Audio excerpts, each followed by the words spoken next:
नमस्कार मित्रों, आदर्श विद्या मंदिर मताने में आपका स्वागत है। आज हम कक्षा 7वीं के गणित विषय के अंदर एक नया अध्याय शुरू कर रहे हैं जिसका नाम है अध्याय 12 बीजीय व्यंजक। इसके अंदर हम पढ़ेंगे आज सबसे पहले बीजीय व्यंजक के अंदर सबसे पहले चीज आती है चर राशि क्या होता है और अचर क्या होता है। आपको पहले ही बताया गया है, चर वो बीजीय व्यंजक होता है जो अंग्रेजी के वर्णमाला के रूप में लिखे जाते हैं, जैसे एक्स, वाई, जेड, ए, बी, सी। कुछ भी जो अंग्रेजी वर्णमाला के अक्षर होते हैं वो किस रूप में लिखे जाते हैं? चर के रूप में। और अचर क्या होता है? जो संख्यात्मक रूप में होते हैं, जो संख्या के रूप में लिखा जाता है उसे हम क्या कहते हैं? अचर कहते हैं। जो एक बार संख्या लिखने के बाद में वह संख्या फिक्स हो जाती है, चेंज नहीं होती है, वो क्या कहलाता है? अचर कहलाता है। तो इसके आगे हम चलेंगे कि हमारा अध्याय का नाम है बीजीय व्यंजक। तो बीजीय व्यंजक बनता कैसे है वो हम देखेंगे। व्यंजक कैसे बनता है? सबसे पहले व्यंजक बनाने के लिए हमें पदों की जरूरत पड़ेगी। तो पदों को बनाने के लिए हमें संख्याओं या चर या अचर दोनों को मिलाकर हम पद बनाते हैं और पदों को आपस में जोड़ा जाता है, जिससे हम क्या बनाते हैं?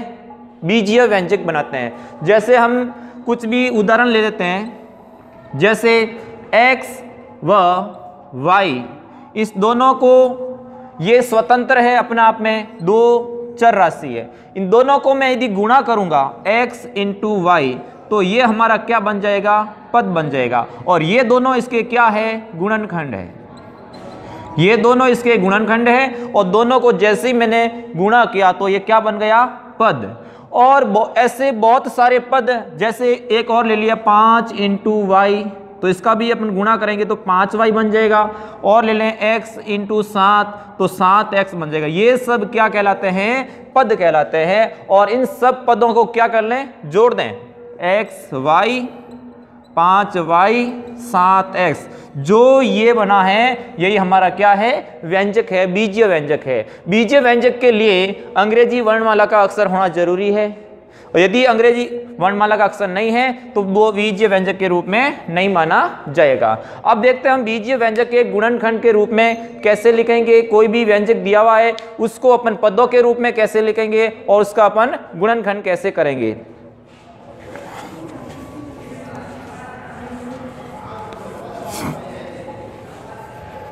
तो सबसे पहले इसके अंदर देखते हैं गुणांक।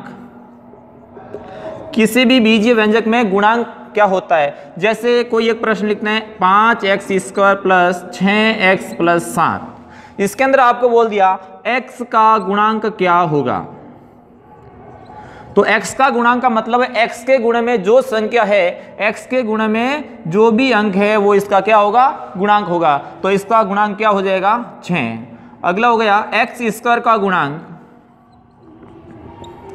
x² का मतलब x² के गुण में कौन है? 5 है, तो इसका गुणांक क्या हो जाएगा? 5 है। यदि इसके अंदर पूछ ले कि संख्यात्मक पद, अचर पद कौन है, क्या पूछ ले? अचर पद कौन सा? तो अचर पद इसके अंदर 7 है। तो इस प्रकार किसी भी संख्या का अपन को गुणांक निकालना आना चाहिए। अब देखो, गुणनखंड होता है और एक पद होता है और उसके बाद में बीजीय व्यंजक बनता है। अब इसको समझने से पहले मैं एक बताऊं, मतलब कोई भी चर राशि है, चर पद होता है, उसको स्वयं की संख्या स्वयं को गुणा करने से क्या बनता है। जैसे x ले लिया, अब इसको x को x से ही गुणा करते हैं तो हमेशा ध्यान रखना इसके अंदर एक x की घात है और एक में x की घात 1 है, तो हमेशा x की घात कितना होगा? 2 होगा। यदि दोनों अलग अलग है, क्या है? दोनों अलग अलग है, तो घातें जुड़ेगी नहीं, ये सजातीय नहीं होंगे, विजातीय हो जाएंगे, दोनों ऐसे ही लिखे जाएंगे। तो इसके अंदर एक बात ध्यान रखना कि समान पद और असमान पद क्या होते हैं वो भी आपको पता होना चाहिए। तो समान पद के अंदर क्या कंडीशन होती है कि चर समान होने चाहिए और घात भी समान होनी चाहिए। घात भी क्या होनी चाहिए? समान होनी चाहिए। वही पद आपस में क्या हो सकते हैं? जुड़ सकते हैं। यदि जिसमें चर समान है, दो पद दे रखे हैं, उसके अंदर यदि चर समान है दोनों के अंदर, तो वो कौन से इसके अंदर आएगा समान पद के अंदर, और इसके साथ में घात भी दोनों में समान होनी चाहिए। ये दोनों कंडीशन एक साथ होगी तो ही वह समान पद कहलाएंगे, नहीं तो समान पद नहीं कहलाएंगे। जैसे एक उदाहरण ले लेते हैं, 5xy plus 6xy plus 7x² plus 2x²। अब इसके अंदर देखो कौन कौन जुड़ सकते हैं, कौन कौन नहीं जुड़ेंगे। तो समान पद वाले होने चाहिए। पहली कंडीशन है कि समान चर समान होने चाहिए। देखो इसमें भी xy है, इसमें भी xy है, यहाँ xy तो है लेकिन घात भी समान होनी चाहिए। यहाँ पर दोनों के ऊपर एक एक घात है तो दोनों में एक एक घात वाला यही है। इसका मतलब ये दोनों पद आपस में कौन से होंगे, समान पद होंगे। इसको हम सजातीय पद भी कहते हैं। इसी प्रकार देखो x की घात 2, यहाँ पर भी x की घात 2, और यहाँ y की घात 1 और यहाँ y की घात, इसका मतलब ये दोनों आपस में क्या है, समान पद है। और जिसके अंदर समान चर और समान घात नहीं होती है वे क्या कहलाते हैं, असमान पद कहलाते हैं। अब देखते हैं अपन कोई भी बीजीय व्यंजक लिखते हैं उसके अंदर पद के रूप में और गुणनखंड के रूप में कैसे हम इसको एक पेड़ आरेख के रूप में निरूपित कैसे करते हैं वो देखते हैं।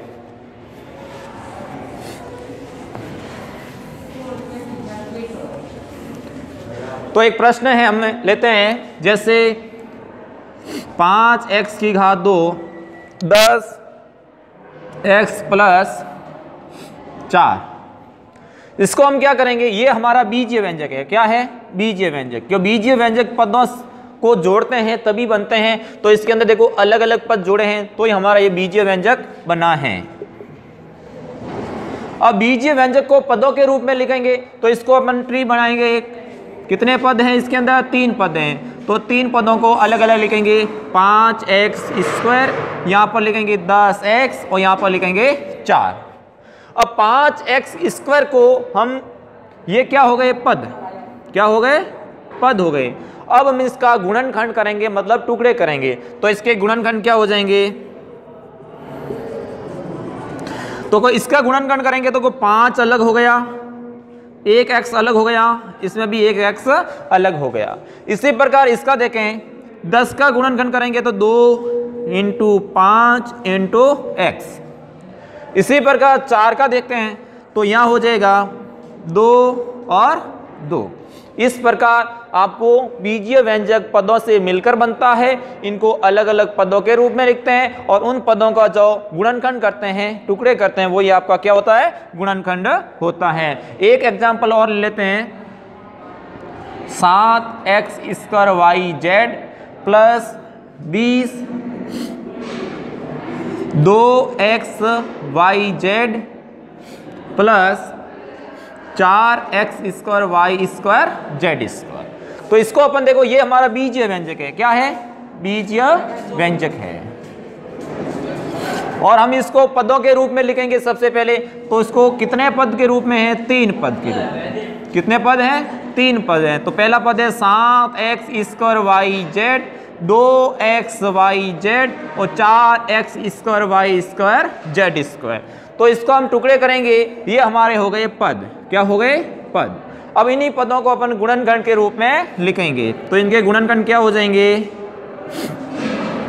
तो सबसे पहले देखो इसके गुणनखंड करते हैं।